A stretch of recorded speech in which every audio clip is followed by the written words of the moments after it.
Chapter 13. Within the pit. The smell of smoke drifts into Royce's nose, thick and earthly, ferreted with a tang of burning pine. His eyelids feel heavy, but slowly, reluctantly, they part. At first, the world is nothing but a blur. His vision swirls in muted shapes and colors, but his hearing comes quicker. Muffled voices, gruff, careless, drift through the night air. Laughter cracks like splintering wood. The blur sharpens. Moonlight spills through a patchwork of clouds, its silver glow mingling with the orange flicker of a campfire not far away. The fire crackles, sending sparks into the night, casting long, twitching shadows across a small clearing. On the far side, rough tents and crooked huts cluster together, their hides and fabrics darken with years of weather. Near the fire, a group of men hunch over a rough-hewn table, rummaging through a mess of belongings, packs, weapons, and trinkets piled without care. Their hands move quick, like vultures at a carcass. Royce's mind lurches into awareness. He turns his head to see a man bound to a thick wooden post nearby, slumped forward, unconscious. Then, like a dagger to his chest, the thought of Octavia cuts through. Royce snaps his gaze to the other side. There she is, tied to a post just like the other man, head resting limply against her shoulder, hair tangled in the rope. A rush of instinct takes him. He tries to surge toward her, only to be yanked short. His wrists and ankles are lashed tight to his own post, the rope biting into his skin. He's forced to kneel, arms pulled painfully behind him, a gag pressing against his lips. He twists and strains, muscles screaming, but the bindings don't give. The movement, however, catches someone's eye. One of the men at the table elbows his companion and gestures towards Royce. Another man, broad-shouldered with a shaggy black beard and eyes like iron cold, turns. Like cold iron. A smirk tugs at his lips. He walks over, boots crunching softly in the dirt, his gaze flickering between Royce and Octavia before settling on Royce. He crouches down, close enough for Royce to smell the leather and sweat on him. "Listen here, boy," he says, voice low and measured. He runs his fingers through his beard as if sizing up Royce like a wild animal. "If you cooperate, tell us what we want to hear. Maybe we let you live." He reaches forward and tugs the gag free. Royce's jaw aches as cool air hits his mouth. "Now," the man continues, leaning in until Royce can see faint scars cutting through his beard. "Who are you? And what were you doing in Yortmere Forest?" Royce doesn't answer. His eyes lock with the man's, unflinching. The bearded man exhales slowly through his nose, almost amused. "You can ask the men behind me. I'm not known for being very patient." A low chuckle ripples from the group by the fire. They've drawn closer now, shadows reflecting against the ground. "So," the man says again, his voice dropping to something harder, "I'll ask you one more time. Who are you? What were you doing in the forest?" Royce remains silent again. After a pause, the man slaps his knees and straightens up. "Very well then." He turns to the others.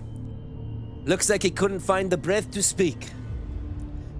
The turn back to Royce is sudden, violent. His boot swings up, driving hard into Royce's gut. Pain explodes through him, forcing a gasp as his body folds forward. Before he can recover, another blow crashes into the side of his face. His head snaps right, saliva and blood spraying from his lips. Warm copper fills his mouth as his cheeks begin to swell. The man crouches once again, his shadow falling over Royce. A thick finger jabs toward him.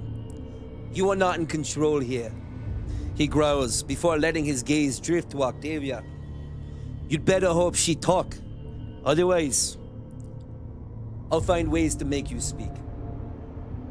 A crooked smile creeps onto his face as he gives Royce's cheek 2 mockingly gentle pats.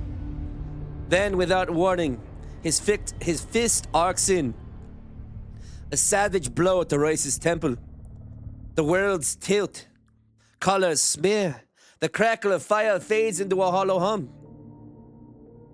And Royce is out cold. Robin, you were right. Royce gets knocked out quite a bit. Uncanny.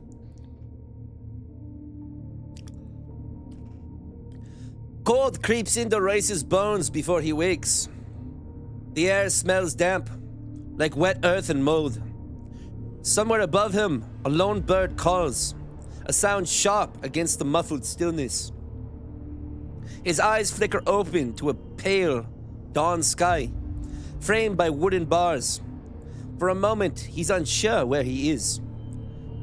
Then the memories slam into him. The camp, the bearded man, the blows, the blackness. He's lying on his side, half buried in loose dirt at the bottom of a pit. The walls are packed earth, clawed and scarred, as if others have tried to climb before.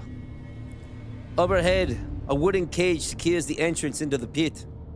The pit is deep, far too deep for him to reach the bars, even if he jumped. He pushes himself upright, wincing as his ribs protest. Every muscle feels tight, bruises blooming across his skin. He stands slowly, tilting his head back toward the light. The sky is faintly gold at the edges, and shadows from the cage stripe across his face. Beyond them, faint voices drift, men talking in low tones, the occasional clink of metal. He turns, scanning the walls, looking for any weakness. Looser dirt, a foothold, anything. But the walls are sheer, crumbling under even a testing grip.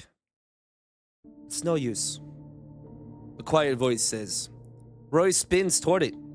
A man sits slumped in the far corner, the same man who was tied to the post beside him. His face is battered, eyes dulled but watchful. Where's Octavia? Royce's voice is sharp. Did they hurt her? The man shakes his head, letting a handful of dirt sift through his fingers. If you mean the girl, she was fine when they tossed me in. Haven't heard anything since. Royce paces, scanning again, refusing to accept the pit's verdict. He digs his hands into the wall, trying to climb. The dirt collapses under his weight. He punches the wall, sending a small cloud to the floor. Save your strength, brother, the man says. I don't have the luxury, Royce snaps. Octavia could be in danger. Give me a boost. The man studies him for a long beat before standing. Royce plants a foot into the man's clasped hands, gripping his shoulder for balance. With a grunt, the man hoists him upward.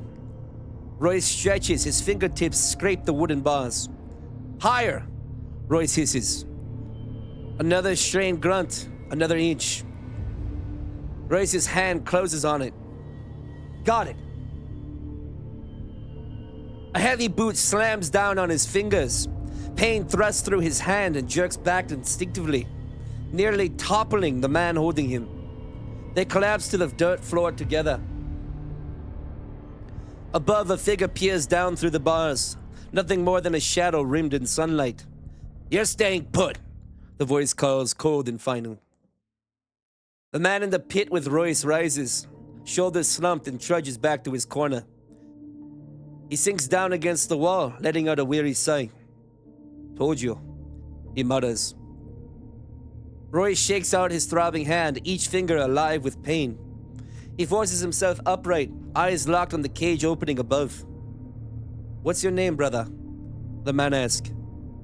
Royce, he replies without looking at him. Where, Royce? My name's Orin. That draws Royce's gaze. He gives the man a brief nod, and turns back to scanning the pit for any angle of escape. Sit down, Orin says. You're wasting your strength. Royce pauses. He knows Orin is right, but the thought of Octavia gnaws at him. Reluctantly, he steps away from the bars and lowers himself onto the dirt.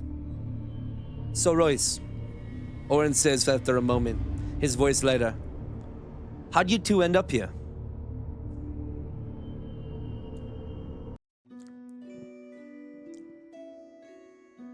Royce glances over. Oren's face holds genuine curiosity. We were just exploring Yorkmere Forest, Royce says, eyes dropping to the ground. And you? Oren studies him for a moment before answering. I'm from a village called Multop, to the east. Bad harvest this year. Our people needed food for the winter. I set out to find a place to trade, but I got turned around.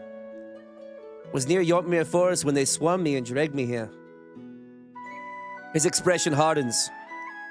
There must be something in that forest worth taking people for. Royce absently picks up a petal, rolls it between his fingers, then tosses it across the pit. Yeah, he says quietly. I guess so.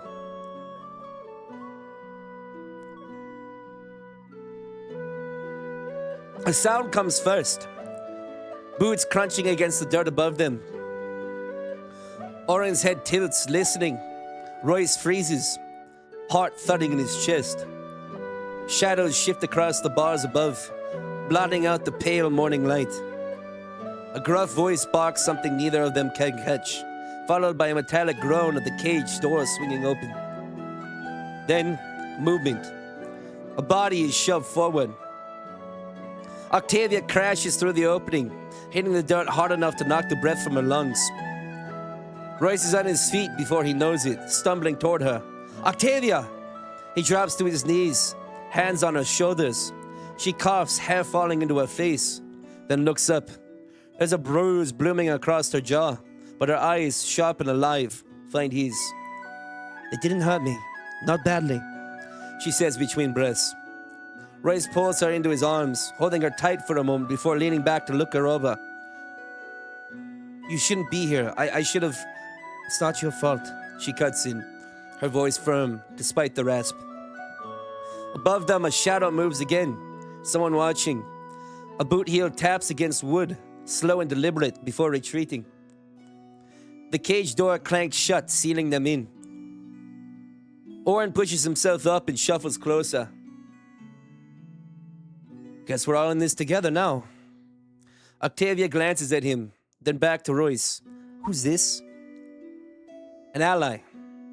For now, Royce says. Oren smirks faintly. Not much choice in the matter.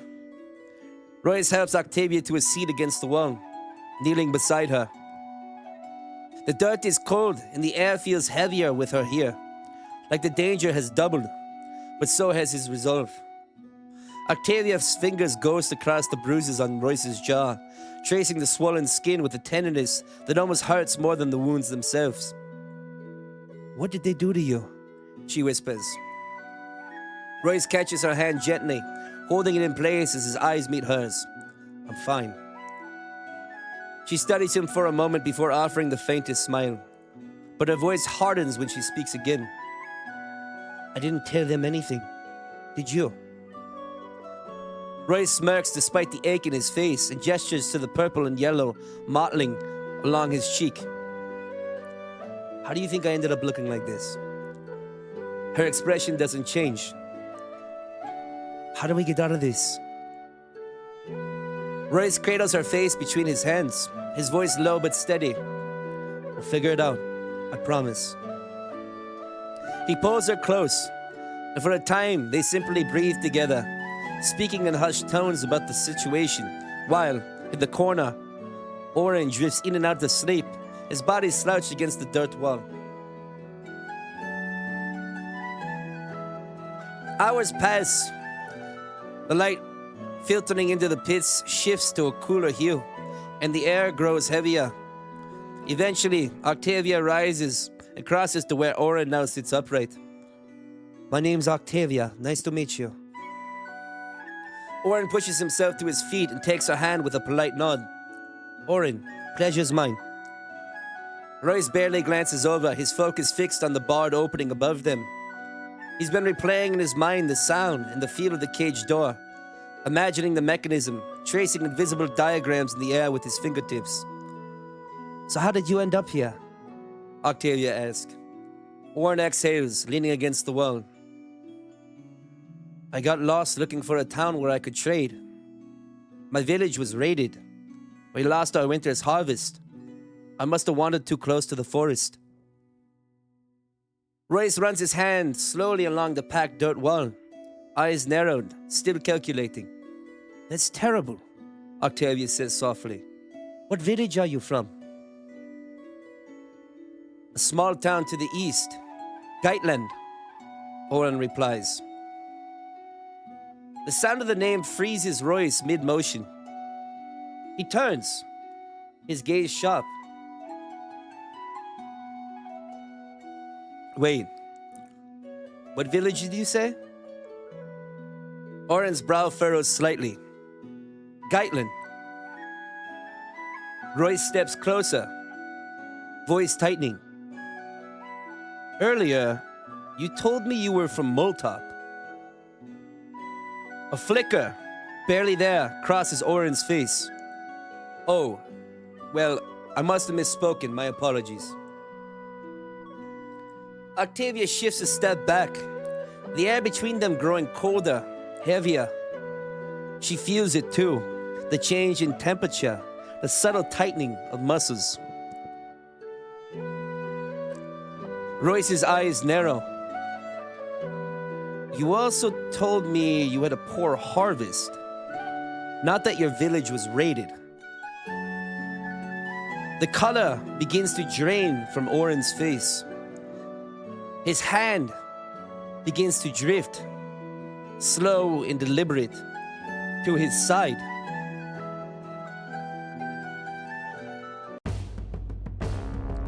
Royce lunges forward. The two crash to the ground in a tangle of limbs, dust rising around them. Royce's fist finds Oren's collar, slamming him onto his back as a grunt escapes the man's lips. Octavia moves without hesitation, seizing the opening Royce has created. Her hand darts to the knife, now half visible at Oren's side. Royce's fist cracks against Oren's jaw, and as he draws back for another, Oren suddenly shouts, "Help!" Octavia rips the knife free, just as Royce slams another blow into him. Behind them, the cage door screeches open. A rope ladder drops down into the pit. Octavia shoves the blade into Royce's hand, and in one swift motion, he hauls Oren upright and yanks him up in front of him, the cold edge pressed against his neck. Boots thud against the rungs as several armed men descend, weapons drawing, eyes flicking between the captives and their hostage. Then, from above, the man who had spoken to Royce the night before climbs down, his expression unreadable. He stops a few paces away from the standoff.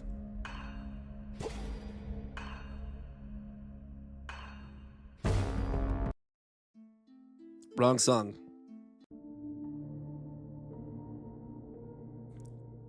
You didn't even last one day, Oren, he says flatly.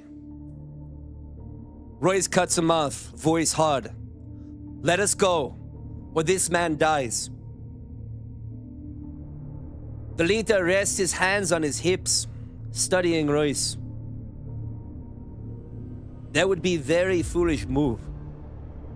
You kill him, then what? Royce flicks a glance at Octavia beside him, her stance coiled tight, ready to strike if needed. Then locks eyes with the leader again. I'm not known for being patient. Let us go, or we kill him.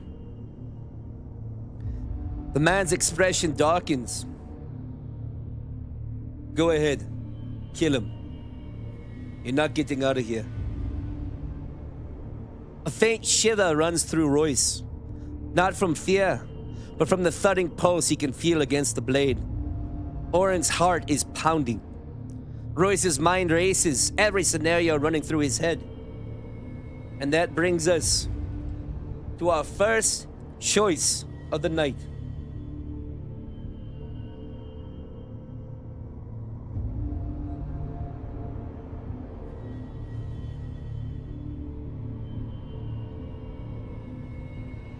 First choice of the night. Vote. Vote.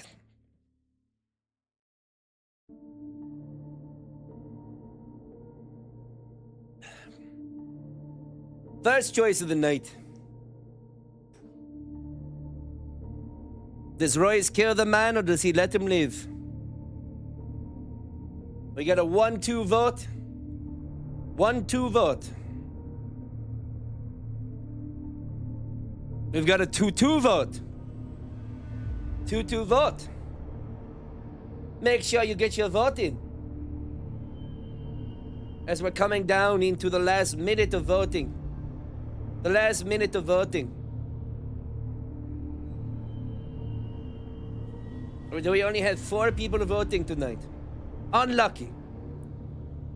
Unlucky.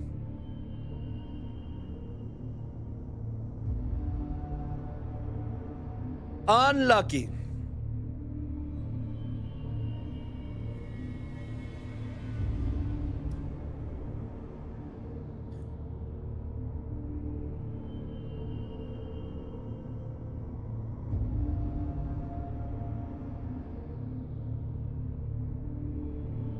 We don't need a dead body in this pit. He could help us.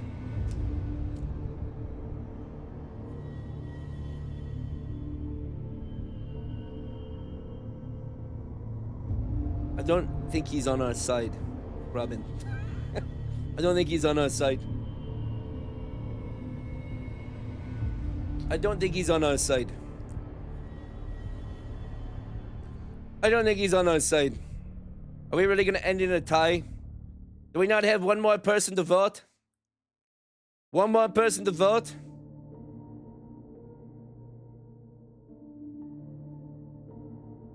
All right.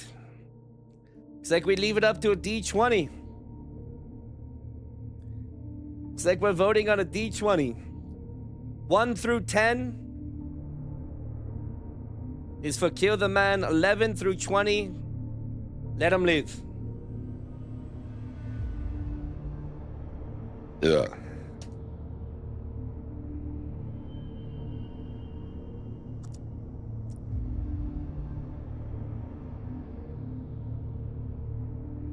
Looks like we're letting him live. Looks like we're letting him live.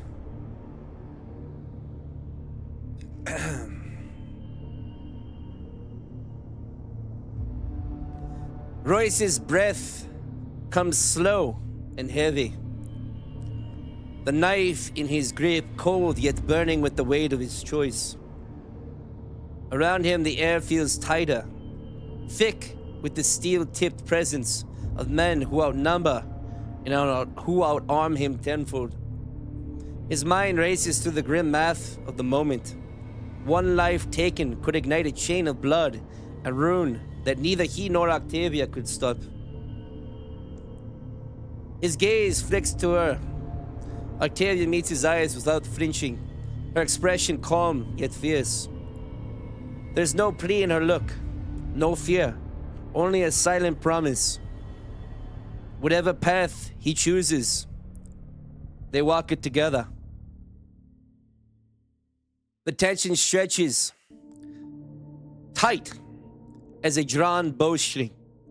Slowly, Royce eases the blade downward, each movement deliberate, as though any sudden movement might snap the fragile truce hanging in the air. He places a hand against Oren's shoulder and shoves him forward. The man stumbles, nearly falling, before scurrying back behind the wall of armed guards who close protectively around him. The knife leaves Royce's hand with a hollow finality, clattering against the hard ground. The metallic ring echoes, sharp and accusing, before fading into silence. The leader doesn't move. He stands rooted, his eyes fixed on Royce, measuring him, dissecting the decision he's just witnessed. For a breathless moment, no one speaks. It feels less like a pause and more like a judgment, as though the leader is weighing whether mercy is strength or weakness. Take him, the leader says. Royce and Octavia pivot back to back, bracing for the rush. 4 armed men swarm them. Steel flashes, boots pound the dirt. The first man barrels into Royce. Octavia lunges at another, her movements sharp and desperate. They do what they can to resist, but the numbers and lack of weapons overwhelm them. A club slams into his ribs and steals his breath. A heavy shoulder drives him to the ground, dirt grinding into his cheek. Octavia's voice cuts through the chaos, pleading, then shouting for them to stop. Her struggles forcing her captors to drag her body toward the wall. Stand by. Royce tries to rise, but a boot crashes into his side, sending white-hot pain surging through his body. Fists and feet rain down, the world narrowing to flashes of agony and the copper taste of blood in his mouth. Enough, the leader calls. The assault halts. Rough hands seize Royce beneath his arms, hauling him upright. His legs barely hold him. He sways like a man in a storm, blood dripping from his lip and nose. They drag him toward the ladder. Above, daylight glares down like an unfeeling eye. Octavia fights like a cornered animal, ripping against the grip of the men restraining her. "Let him go!" she shouts, her voice crackling. The nearest man shoves her hard. She stumbles back, hitting the ground with a thud that knocks the breath from her lungs. By the time she's gasping to recover, the last man is climbing the ladder. The rope ladder jerks upward, out of reach. Octavia's hands claw at empty air as the wooden rungs vanish above the rim.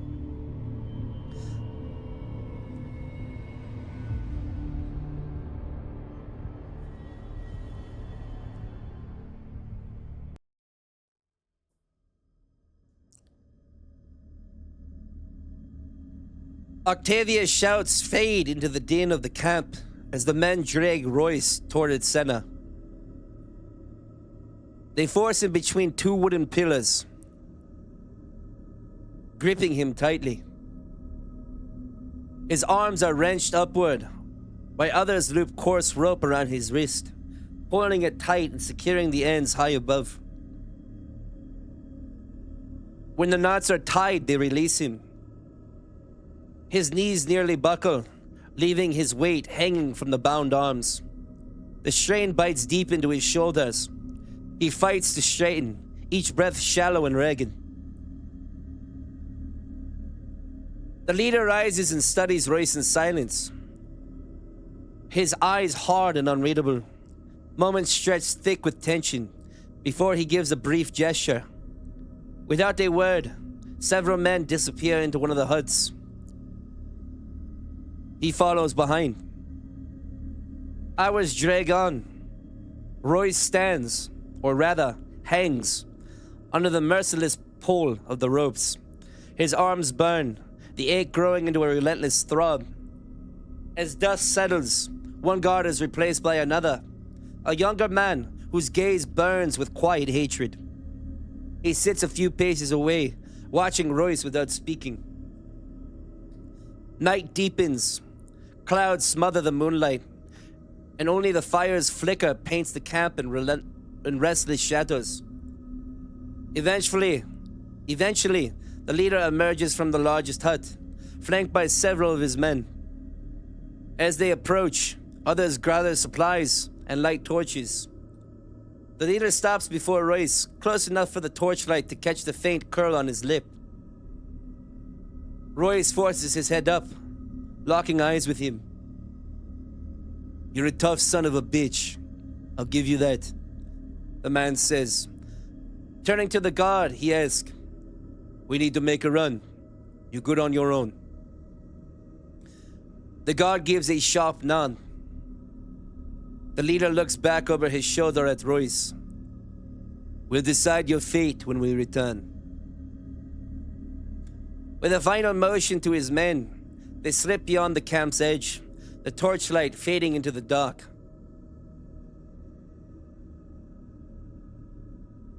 Time drags on, the air heavy with dust and silence.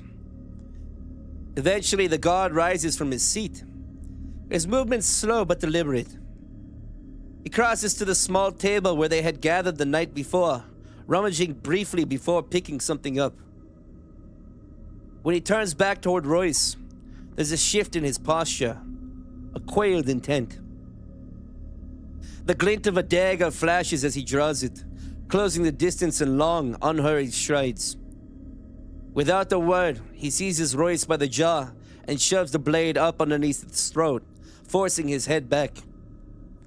Royce's eyes lock onto his, and in them, he sees nothing but fire. Rage sharpened into a lethal edge. In the man's free hand is a small object, held up for Royce to see. "You had this when we captured you," he says, voice low and edged with steel. "Where did you get it?" Royce glances at the object. It's the necklace he pulled from the mud near the broken cot. Blood pools on his tongue. He spits it to the side before answering. "I found it on our way here," he says hoarsely, "buried in the mud. The cart was wrecked." The man's expression doesn't shift, but his grip on the dagger tightens. "Did you find anything else there? Anyone?" For the first time, Royce catches something beneath the furry. A flicker of desperation. Worry. The cart was smashed to splinters. Crates overturned. No people, no bodies. Just the necklace. The dagger lingers a moment longer before sliding away from Royce's throat. The man studies the necklace, his gaze softening as his thumbs trace over the beads. "This belonged to my sister," he murmurs. "Our family name is etched into it." Closing his fist around it, he tucks it into a pouch at his side. "Where was the wreckage?" Royce's head throbs with every heartbeat. Thinking feels like wading through thick mud. He hadn't been leading. Octavia had, so he has no answer to give. "If you let us go," he says finally, "we'll take you to it." The man's lip curl into dry, humorless smile. A short laugh escapes him as he sits back down. "Impossible. We wouldn't get a mile before we were caught." Royce stares at the dirt for a moment before answering. Then, "Fortunately, I can't help you."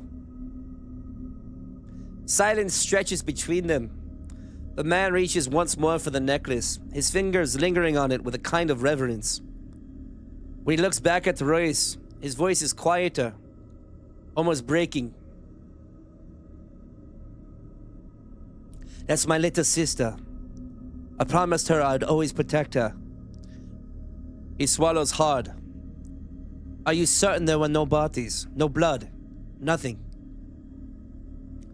Royce meets his eyes again, his voice steady. "I'm certain." The man studies Royce in silence, his gaze weighing and measuring. Finally, he exhales slowly, as if making peace with a dangerous thought.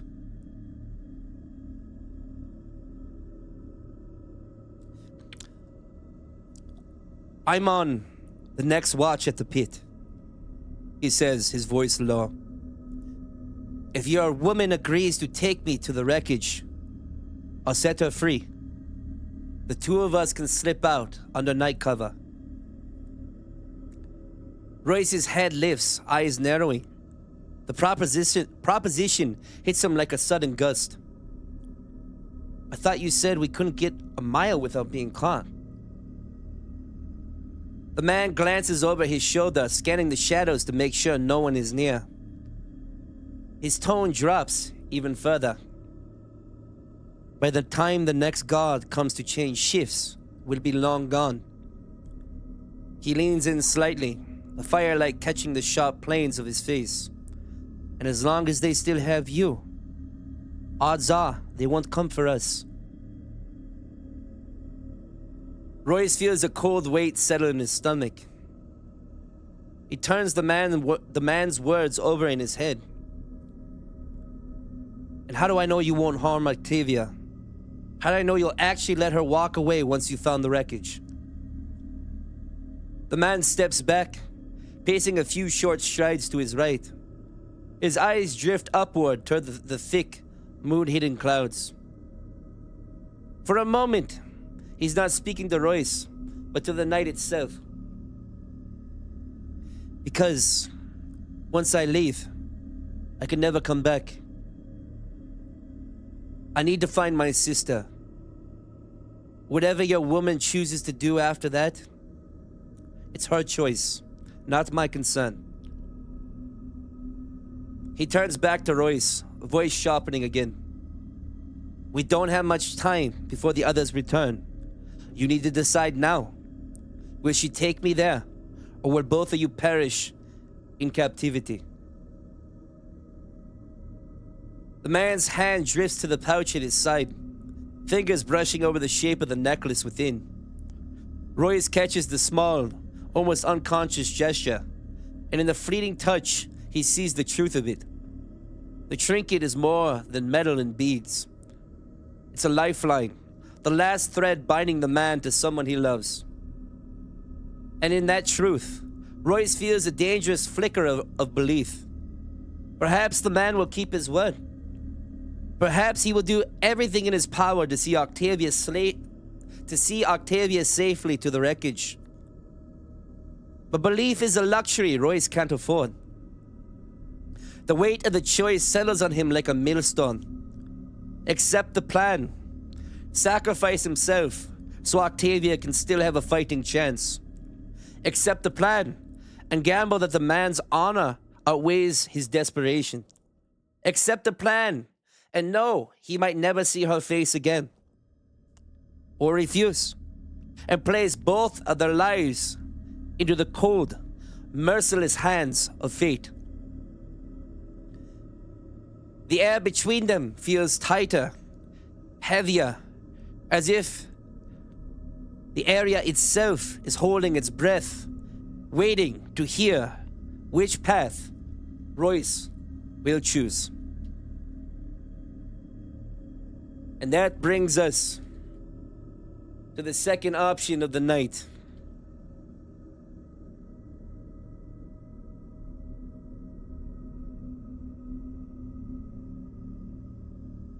Will Royce strike a deal with this man, giving Octavia a fighting chance,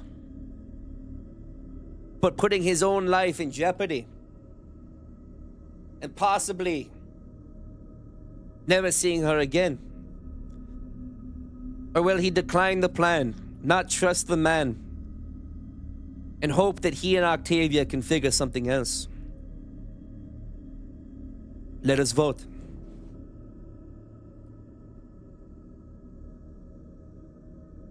Let us vote.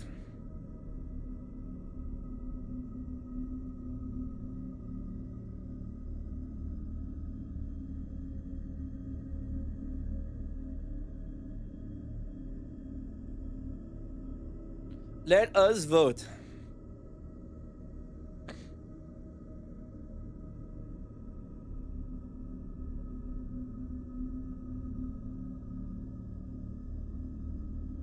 You have a hole in your lip? Uh-oh. Unlucky. Unlucky.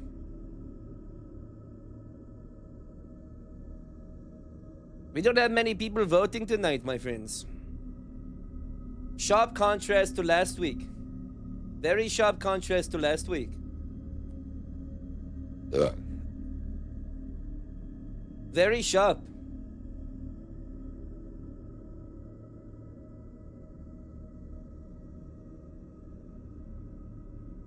Which is fine. Which is fine.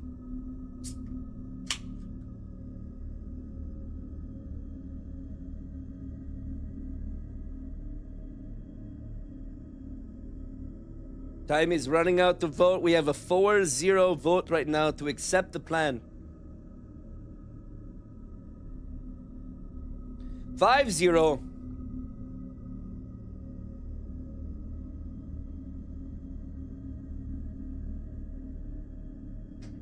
Hazel doesn't know the plan, but he's accepting the plan.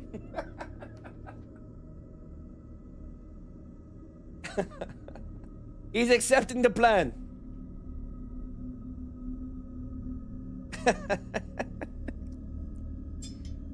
All right, there it is. There it is. Accept the plan. And with that, my brothers and sisters, due to me not being able to condense this next part, I say to each and every one of you, scene.